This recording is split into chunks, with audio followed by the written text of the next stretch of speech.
Anak! Nay? Anak, gumising ka na, anak? Ha? Gising naman ako. Katayo na nga, oh. Anak? Anak! Gumising ka, anak! Ano nangyari sa'yo? Anak! Gumising ka! Huwag mong iwan! Gumising ka!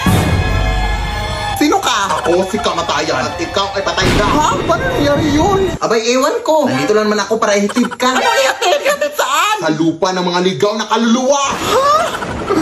Ay, hindi ako naliligaw, sir. Alam ko address dito. Ayun, oh. Barangay Tanday, Corella, Bohol. So, ang dami mong dadaan, na. Alam ko kang mamatay, sir. Maawa ka. Uy, saan ka pupunta? Huwag mo na ngayon, sir. Ay, di puta ka. Lumayo ka sa akin. Aray. Sige, subukan mong lumapit, sir. Ew, may tayo ng kalabaw.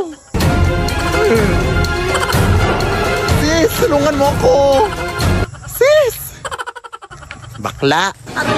Sino yun? Ha? Walang hiya ka. Hindi kita inaano, ha? Walang hiya ka. Uy. Sir, teka lang. Pagod ako kakatakbo. Sige na nga lang. Buti naman at napagdesisyonan mo na. Eh, mapamilit ka eh. Tara na.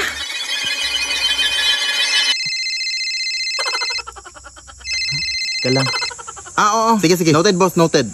Na-reschedule daw yung kamatayan mo. Hindi daw muna ngayon. Ha? Totoo po ba, sir? Oo. Sige na, bumalik ka na sa katawan mo. Maraming salamat, bro. Sige. I'm alive! Ana! Ano ba nangyari sa'yo? Hindi ka na nagising. Gising na ako na. Hindi na kita ulit iiwan. Ngayong gising ka na, anak. O, hugasan mo yung mga pinggan doon. Diyos ko, ang dami pang hugasin. At pagulis ka pagkatapos. Tagal mo kasing nagising. Lah,